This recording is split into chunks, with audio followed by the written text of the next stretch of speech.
Hello guys, మేమైతే రేపు మేడారం వెళ్దామని చెప్పేసి అయితే నేను ఒకరోజు ముందైతే మా ఇంటికి అయితే వెళ్తున్నానండి. మా వారైతే పొద్దునట్టే వెళ్ళిపోయారు. నేను పిల్లలతో పొద్దున్న తీరదు కదా పని అని చెప్పేసి నేనైతే పిల్లలకి అన్నం తినిపించుకొని ఇంట్లో పని అయిపోయాక నేను మా తాతయ్య అయితే బస్సులో వెళ్తున్నామండి. బస్సులో కూడా చాలామంది రష్ ఉన్నారు. అందరు మేడారంకే వెళ్తున్నారంట. అలా మేడారం గురించి మాట్లాడుకుంటున్నారు. మేమైతే ఎక్స్ప్రెస్ ఎక్కామండి. మా విలేజ్ దగ్గర అయితే ఎక్స్ప్రెస్ స్టాప్ లేదని చెప్పేసి అయితే కుమ్మరికుంట్ల దగ్గరనే బస్ దిగాము. మా వారైతే వచ్చి నన్ను తాతయ్యని పిల్లల్ని అయితే పికప్ చేసుకొని కుమ్మరికుంట దగ్గర నుంచి అయితే మమ్మల్ని గున్నెపల్లికి అయితే తీసుకెళ్తున్నాడండి. మా ఊర్లోకి అయితే వచ్చేసాము. మా ఊరైతే పచ్చని పొలాలతో చాలా బాగుంటుందండి. పచ్చని పొలాల మధ్య మా ఇల్లు అయితే ఇంకా బాగుంటుంది. మా ఇంట్లోకి అయితే వచ్చేసాము మేము.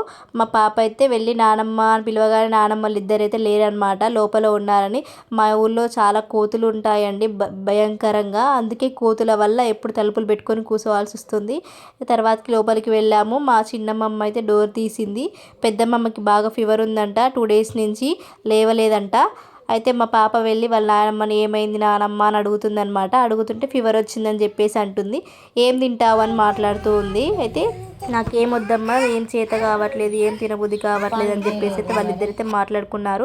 తర్వాతకి అమ్మమ్మకి ఏం కావాలని చెప్తే కొంచెం ఉప్మా అయితే చేసి ఇచ్చానండి. ఉప్మా అయితే తిన్నది. ఈవినింగ్ అయితే నేను రేపు పులిహోర తీసుకుపోవడం కోసం అయితే చింతపండు అయితే నానబెట్టుకొని చింతపండు రసం అయితే చేసుకుంటున్నానండి. అలా చింతపండు చేసుకుంటూ చిన్నమ్మమ్మ నేనైతే అన్ని పనులు అయితే ఈవినింగ్ పనులు అయితే అన్ని చేసుకున్నామండి. సాయంత్రం అయితే అమ్మమ్మ వాళ్ళకి చాయ్ అయితే పెట్టించాను. బ్రెడ్ చాయ్ అయితే అమ్మమ్మ తిన్నది. మా చిన్నమ్మమ్మ చూడండి ఎలా పైసలు ఇస్తుందో మా వారికి. అప్పటి కాలంలో ఉన్న వాళ్ళైతే పైసలు లోపల దాచుకొని లోపల కవర్లలో ఆ కవర్లలో ఈ కవర్లో పెట్టించేవాళ్ళు కదండి. మా అమ్మమ్మ కూడా అలానే ఇస్తుంది. ఇక నేను నైట్ డిన్నర్ కోసం అని చెప్పేసి అయితే ఆలుగడ్డ టమాటా కర్రీ వండాను. అన్నం అయితే వండేసాను. నైట్గా అమ్మవారికి అయితే పెట్టుకున్నామండి. పెట్టుకుంటే మా అమ్మమ్మ మీదకైతే అమ్మవారు అయితే వచ్చింది. మేమైతే అమ్మవారిని తించు తల్లి, మమ్మల్ని అందరినీ చల్లగా చూడు తల్లి, మళ్ళీ వచ్చే సంవత్సరం వరకు మా మరిది పెళ్ళి అవుతే మంచిగా ఇంకా పెద్ద పండగ చేసుకుంటామని చెప్పి అయితే మేమైతే మొక్కుకున్నామండి. తర్వాతకి మేము ఎక్కడికి వెళ్ళినా సరే మా ఊర్లో ఉన్న అందరి దేవతలకైతే కొబ్బరికాయలు కొట్టే బయలుదేరుతామండి. అలా మా వారైతే శివాలయంలో, ఆంజనేయ స్వామి టెంపుల్లో, అలాగే ముత్యాలమ్మ తల్లి టెంపుల్లో, ఏడుగురక్క చెల్లెలన్న టెంపుల్ ఒకటి ఉంటుందండి. ఆ టెంపుల్లో బొడ్రాయి దగ్గర అయితే అన్ని దేవుళ్ళ దగ్గర అయితే కొబ్బరికాయలు అయితే కొట్టొచ్చారు మా వారైతే. కొట్టొచ్చిన తర్వాతకి అయితే మేమైతే ఒడిబియ్యం పోయడం కోసం అని చెప్పేసి అయితే మా అక్క వాళ్ళు నేనైతే ఒడిబియ్యం అయితే కలిపామండి. ఒడిబియ్యం కలిపిన తర్వాతకి మా అమ్మమ్మకి అయితే పసుపు పెట్టాను నేను. మా అమ్మమ్మకి పెట్టిన తర్వాతకి వచ్చిన వాళ్ళందరికీ పెట్టాను. పెట్టి నేను కూడా పెట్టుకున్నానండి. అందరం పెట్టుకున్న తర్వాతకి బియ్యంలో జాకెట్ ముక్కలు, కుడకలు, ఒక్కలు, ఖర్జూరలు, గాజులు, పసుపు, కుంకుమ అన్నీ అయితే పెట్టామండి. పెట్టి పూలు కూడా పెట్టాము. అలానే పెట్టి అన్నీ రెడీగా పెట్టుకున్నాము. తర్వాతకి మా అమ్మమ్మకి బట్టలు అయితే పెట్టాను నేను. బట్టలు పెట్టి మా అమ్మమ్మ పాదాలు కూడా నేను ఎప్పుడు ఎవరికి బట్టలు పెట్టిన వాళ్ళ పాదాలు అయితే తీసుకుంటానండి. అదేవిధంగా మా అమ్మమ్మ పాదాలు కూడా తీసుకున్నాను. తర్వాత చిట్టి తల్లిని చూడండి ఏ విధంగా కూర్చుందో, వాళ్ళ నానమ్మ పక్కన చూస్తుంటే బుద్ధి వస్తుంది కదండి. తర్వాతకి మా అమ్మమ్మ అయితే బట్టలు కట్టుకుని అయితే వచ్చిందండి. తర్వాతకి సమ్మక్కకి సారక్కకి అయితే వడిబియ్యం అయితే పోస్తున్నాం మేము. సమ్మక్కకి 5 సార్లు, సారక్కకి 5 సార్లు అయితే బియ్యం అయితే పోసానండి నేను. తర్వాతకి మా అక్క వాళ్ళు కూడా వచ్చారని చెప్పాను కదండి. మా అక్క వాళ్ళు కూడా పోసారు. సమ్మక్కకి సారక్కకి ముగ్గురు ముత్తైదులం అయితే పోసామండి బియ్యము. పోసిన తర్వాతకి అమ్మవారి దగ్గర అయితే అందరం అన్నం అయితే పెట్టుకున్నామండి. మళ్ళీ వచ్చే జాతర వరకు మమ్మల్ని అయితే అందరినీ చల్లగా చూడాలని చెప్పేసి అయితే అందరం అన్నం తినైతే పడుకున్నామండి. మార్నింగ్ అయితే లేసాము. లేచేసరికి బాగా చలిగా ఉంది. మా చిన్నమ్మమ్మ అయితే ఊకి చల్లింది. త్వరగా అన్ని పనులు కావాలని చెప్పేసి అయితే పొద్దుగా లేచి అన్ని పనులు అయితే చేసుకున్నామండి. చలి అయితే బాగా ఘోరంగా ఉంది. తెల్లవారేసరికి నేనైతే ముగ్గులు అయితే పెట్టుకున్నానండి చక్కగా మా ఇంటి ముందు. తర్వాతకి బియ్యం అయితే కడిగి పెట్టుకున్నాను పులిహార కోసం అని చెప్పేసి. పొయ్యి మీదే వండుతుందండి మా అమ్మమ్మ అయితే. మా అమ్మమ్మ పొయ్యి మీద ఉండేసరికి అవి పనులు అయితే నేను చూసుకున్నాను. మా మరిది, మా పిల్లలు అయితే ఇంకా లేవలేదండి. మా మరిది అయితే మా పిల్లల దగ్గర పడుకున్నాడు. మా వారు మేమైతే పనులు అయితే చేసుకుంటున్నాము. మా ఇంట్లో అయితే పూలు అయితే చాలా విపరీతంగా పూసాయండి. పూజ చేసుకున్న తర్వాత కావాల్సిన అన్ని సామాన్లు అయితే ఒక దగ్గర అయితే సమర్చుకున్నామండి. అక్కడే వంట చేసుకొని అక్కడే తినేసి వస్తాం కాబట్టి చాలా సామాన్లు ఉంటాయి కాబట్టి అక్కడైతే చాలా సామాన్లు అయితే తీసుకెళ్తున్నామండి. మా వారికి 2 అమ్మలు అని చెప్పాను కదండి. మా అమ్మమ్మలు 2 వీలేనండి. ఎదురుగా చూపించిన అమ్మమ్మ పెద్దమ్మమ్మ అండి. సెకండ్ టైం చూపించిన అమ్మమ్మ చిన్నమ్మమ్మ అండి. మా అమ్మమ్మలు అయితే నన్ను చాలా బాగా చూస్తారు. ఉన్నారు. మా బాబు అయితే అందరికీ హాయ్ గాయ్స్ అని అయితే చెప్తున్నారండి. ఇంటి నుంచి బయలుదేరేటప్పుడు అయితే మా అమ్మమ్మ వడిబట్టి అయితే మేమైతే కొన్ని బియ్యం అయితే అమ్మవారి అయితే ఇంటి బియ్యం లెక్క తీసుకోవాలండి. అదేవిధంగా మేమైతే నేను మా వారైతే ఇంటి బియ్యం అయితే తీసుకున్నామండి. తీసుకొని బయటకైతే వచ్చాము. బయటకు వచ్చిన తర్వాతకైతే మా మరిది అయితే మేము ఏ వ్యాన్లో వెళ్తున్నాం ఆ వ్యాన్కి అయితే కొబ్బరికాయ అయితే దిష్టి తీసి అయితే కొబ్బరికాయ అయితే కొట్టాడండి. అందరం అయితే వ్యాన్ ఎక్కి కూర్చొని అయితే వెళ్తున్నామండి. అందరం కలిసి అయితే సంతోషంగా ముచ్చట్లు పెట్టుకుంటూ పాటలు పెట్టుకుంటూ డ్యాన్స్లు వేసుకుంటూ అయితే అందరం అయితే వెళ్ళామండి. మేము ఫ్రీ పాస్ కూడా తీసుకున్నాము, విఐపి పాస్. అలాగే తొర్రూరులో అయితే మా ఆడబిడ్డ వాళ్ళు, మా పిన్ని వాళ్ళు, మా అమ్మమ్మ అయితే ఎక్కిందండి. అందరం కలిసి సంతోషంగా ముచ్చట్లు పెట్టుకుంటూ పాటలు పాడుకుంటూ భలే చక్కగా అనిపించిందండి నాకైతే. అందరం చుట్టారం కలిసి ఇలా జాతరకి వెళ్తుంటే ఒక ట్రిప్ లాగా ఫీలే వేరుంటుంది కదండి. నాకు కూడా అలానే అనిపించింది. తర్వాతకి అందరం అయితే చక్కగా ముచ్చట్లు అయితే పెట్టుకుంటూ మా వారైతే మా మేకను కూడా వీడియో అయితే తీస్తున్నారండి. మేకను తీస్తూ మా పిల్లలు అయితే బాగా పాటలు పాడుకుంటూ కొంతమంది అయితే పడుకున్నారు, కొంతమంది అయితే ఆడుకుంటున్నారు, కొంతమంది ఫోన్ చూస్తూ ఎవరికి నచ్చిన విధంగా వాళ్ళైతే చూసుకుంటూ ఉన్నారండి. మేమైతే మా వదిన, మా పిన్ని, మా అమ్మమ్మలు మేమైతే చక్కగా ముచ్చట్లు అయితే పెట్టుకుంటూ పాటలు అయితే పాడుకుంటూ పాటలు పెట్టుకున్నారు కదండి. పిల్లలతో అయితే సరదాగా ఆడుకుంటూ అయితే మా అల్లుళ్ళతో మా పిల్లలు అయితే బాగా ఆడుకున్నారండి. ఒక ప్లేస్ దగ్గర అయితే అందరికి ఆకలిస్తుందని చెప్పి అయితే ఒక మంచి చెట్టు అయితే చూసుకొని చెట్టు కింద అయితే ఆగామండి. ఆ చెట్టు దగ్గర అయితే ఆగేసి అందరం అయితే చేతులు కడుక్కొని కిందికి అయితే దిగి అందరం అయితే పులిహోర అవన్నీ అయితే తీసుకెళ్ళినవన్నీ అయితే తిన్నామండి. తిని అందరం అయితే మళ్ళీ వాటర్ తాగి చేతులు కడుక్కుని అయితే మళ్ళీ వ్యాన్ అయితే ఎక్కామండి. మళ్ళీ వ్యాన్ ఎక్కి అయితే కొద్దిసేపు అయితే పడుకున్నారు పిల్లలు. తర్వాతకి గట్టమ్మ దేవాలయం దగ్గరికి అయితే వచ్చామండి. నేను మేడానికి వెళ్ళేటప్పుడు ఫస్ట్ గట్టమ్మ తల్లిని అయితే దర్శనం చేసుకోకుండా అయితే వెళ్ళారు కదండి. మేము కూడా అదే విధంగా గట్టమ్మ తల్లిని అయితే దర్శించుకోవడానికి అయితే దిగామండి. వ్యాను ఆసియా ఖండంలోనే అతిపెద్ద గిరిజన జాతరగా 2 సంవత్సరాలకు ఒకసారి మాఘమాసంలో పౌర్ణమి నుండి 4 రోజుల పాటు ఎంతో ఘనంగా జరిగే గిరిజన జాతర మేడారం సమ్మక్క సారక్క జాతర కదండి. గట్టమ్మ తల్లి దేవాలయం దగ్గర కూడా ఇసుక పోస్తే రాలినంతగా జనం అయితే చాలా ఉన్నారండి.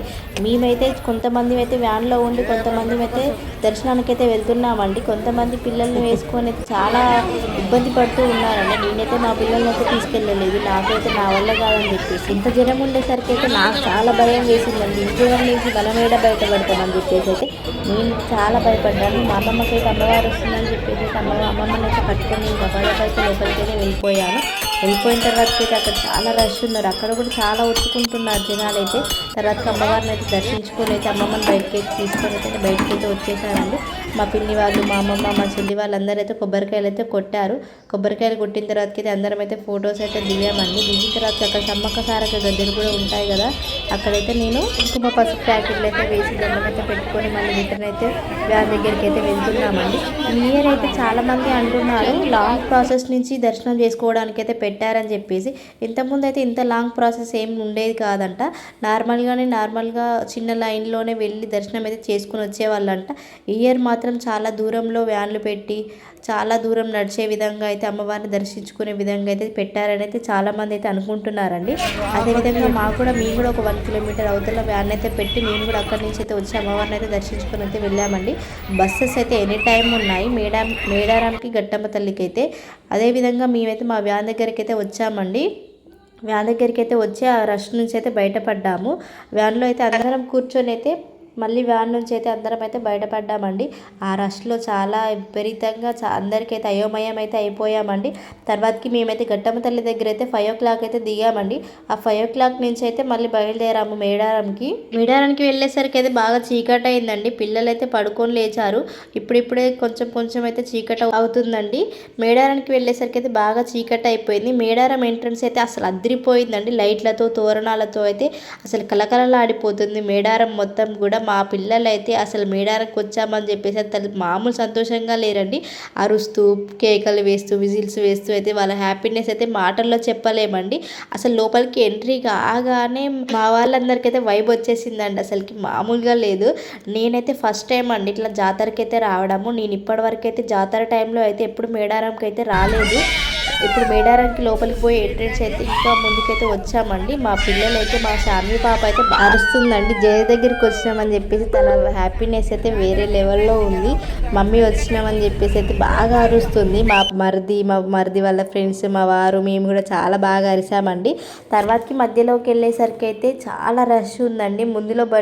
బస్సు అవుపిస్తుంది కదండి, అందులో అయితే కిక్కిరిస్తున్నారు జనం, అయితే నిల్చొని ఉన్నారు. బయలుది మెట్టు వరకు కూడా నిల్చొనే ఉన్నారండి. అసలు చాలా ఇబ్బంది పడుతూ వస్తున్నారు బస్సులలో అయితే. మేము విఐపి పాస్ తీసుకున్నామనే పేరే కానీ మాకు కూడా చాలా టైం పట్టిందండి. మేము మేడారంకి వెళ్ళేసరికి అయితే చాలా రష్ ఉంది. పెద్దమ్మ తల్లి దగ్గర నుంచి అయితే 5:35కి బయలుదేరాము. మేడారంకి వచ్చేసరికి అయితే 8 o'clock అయిందండి. 1 hour మళ్ళీ వేస్ట్ అయింది. 9కి అయితే మాకైతే ప్లేస్ దొరికింది. వ్యాన్ పక్కనే పెట్టుకున్నాము. వ్యాన్కి ఇటు ప్లేస్కున్న వైపుకి అయితే మేమైతే పరదాలు అయితే కట్టుకున్నామండి. అసలు ఆ పరదాలలో కట్టుకొని ఆ పున్నమి వెన్నెలల్లో అయితే చాలా బాగా అనిపించిందండి. చలి పెడుతుందని చెప్పేసి అయితే చలిమంటలు అయితే కాగుతున్నాము. మా పిల్లలు అయితే చలిమంటలు అయితే కాగుతున్నారు. నైట్ అయితే అన్నం తినైతే పడుకున్నాము. నైట్ అయితే మళ్ళీ 2:30కి అలా అయితే లేపారండి. దర్శనానికి ఇప్పుడు వెళ్తేనే రష్ చాలా తక్కువ ఉంటారు, తెల్లవారితే మాత్రం చెప్పలేనంత రష్ ఉంటుందంట అని చెప్పేసి అంటే సరేలే అని చెప్పేసి అయితే అందరైతే పడుకున్నారండి. నేను, మా వారు, మా మరిది, మా అమ్మమ్మ, మా పిన్ని వాళ్ళ పిల్లలు, మా చెల్లి, మేమందరం అయితే బయలుదేరామండి దర్శనం చేసుకోవడానికి. అయితే ఫస్ట్ దర్శనం చేసుకోవడానికి వెళ్ళేటప్పుడు వాగుకి అయితే వెళ్ళామండి. జంపన్న వాగులో స్నానాలు చేస్తూ ఉంటే అయితే చల్లగా ఉన్నాయి నీళ్ళు. బాగా చలి పెట్టిందండి మాకైతే. స్నానాలు చేయాలంటే చాలా భయం వేసింది. కానీ జంపన్న వాగులో ఏదైనా ఒంటి మీద ఉన్న పోతుందని చెప్పేసి అయితే మేమైతే జంపన్న వాగులో అయితే స్నానాలు అయితే చేసి అయితే మా వాళ్ళు అందరైతే స్నానాలు అయితే చేశారండి. నేను, మా చెల్లి కూడా స్నానాలు అయితే చేసాము. స్నానాలు చేసి బట్టలు అయితే కట్టుకొని అక్కడి నుంచి అయితే బయలుదేరుతున్నాము దర్శనానికి బయలుదేరేటప్పుడైతే అమ్మక్కని తీసుకొచ్చే చిలకలగుట్ట దారి ఇదేనండి. అదేవిధంగా మేమైతే సమ్మక్క తల్లిని తీసుకొచ్చిన రోజు నైట్ అయితే వెళ్ళాం కదండి. అప్పటికే సమ్మక్క తల్లిని అయితే గద్దెల మీదకి అయితే తీసుకెళ్లారు. మేమైతే నైట్ అయితే వచ్చేసాం కాబట్టి ఆ రష్లో మేము బయటపడలేమని చెప్పేసి అయితే నైట్ అయితే నిద్రపోయి మార్నింగ్ అయితే దర్శనానికి అయితే వెళ్తున్నామండి. ఇప్పుడు మేము మేడారం సమ్మక్క సారక్క జాతర స్టోరీ అయితే నాకు తెలిసింది అయితే మీతో షేర్ చేసుకుంటానండి. నేను ఒక దట్టమైన అడవి, చుట్టూ కొండలు, అక్కడ గుడి లేదు, గోపురం లేదు, కానీ రాతి విగ్రహాలు అంతకన్నా లేవు. అయినా సరే కోట్లాది మందికి పైగా భక్తులు అడవికి పూటెత్తుతారు. అసలు అడవిలో ఏముంది, అక్కడ జరిగిన అద్భుతం ఏమిటి? ఇది కేవలం ఒక జాతర కథ కాదు, ఇది ఒక మహాయుద్ధ, సామ్రాజ్యాన్ని ఎదిరించిన ఇద్దరు ఆడబిడ్డల గాథ. ఒకరోజు అడవికి వెళ్తుండగా ఒక గిరిజన మనిషికి ఒక పులుల మధ్య ఒక చిన్న ఆడపిల్ల కనిపిస్తుంది. అదేంటి, పులుల మధ్య ఇంత చిన్న పిల్ల ఉంది ఏంటి అని చెప్పేసి ఆశ్చర్యపోతాడు. అప్పుడు ఆ చిన్న పిల్ల పులులతో ఆడుకుంటూ ఉంటుంది. ఆ పులులు తనను చూసి పులులు అయితే మాయమైపోతాయి.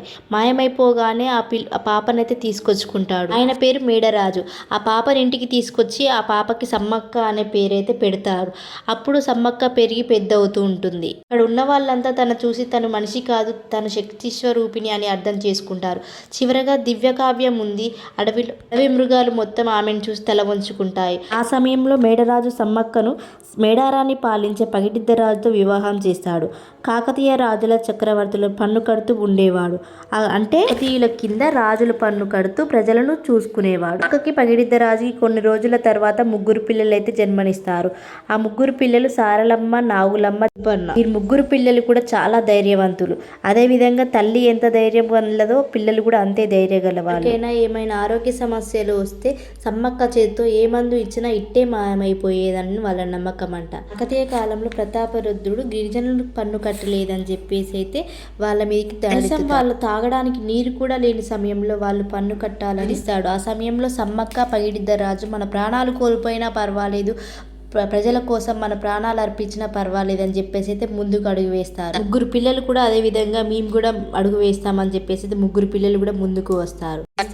ఆ సమయంలో కాకతీయ సామ్రాజ్యం అంతటా బలమైన సైన్యంతో ఒకవైపు, బాణలు బరిసెలు చేతులు పట్టుకున్న గిరిజనుల బిడ్డలు ఒకవైపు, వేలాది మంది గిరిజనుల చెట్టు చాటు నుండి పోదామని ముప్పు తిప్పలు పెడుతుంటే సంపెంగ వాగులోకి జంపన్న ఎక్కుతాడు. అప్పుడు జంపన్న వీరమరణం పొందుతాడు.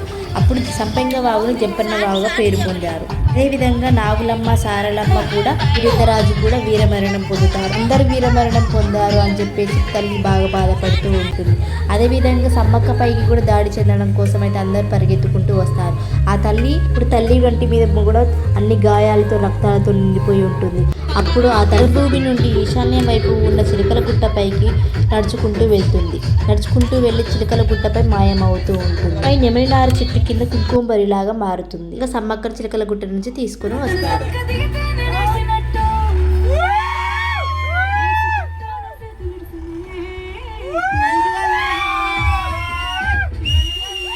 ఈ విధంగా కన్నపల్లి రూపంలో, వెదురుకర రూపంలో సారలమ్మను, తెల్లారి సమ్మక్కను చిలకలగుట్ట నుంచి తీసుకొని వస్తారు కుంకుమ భరిణి రూపంలో.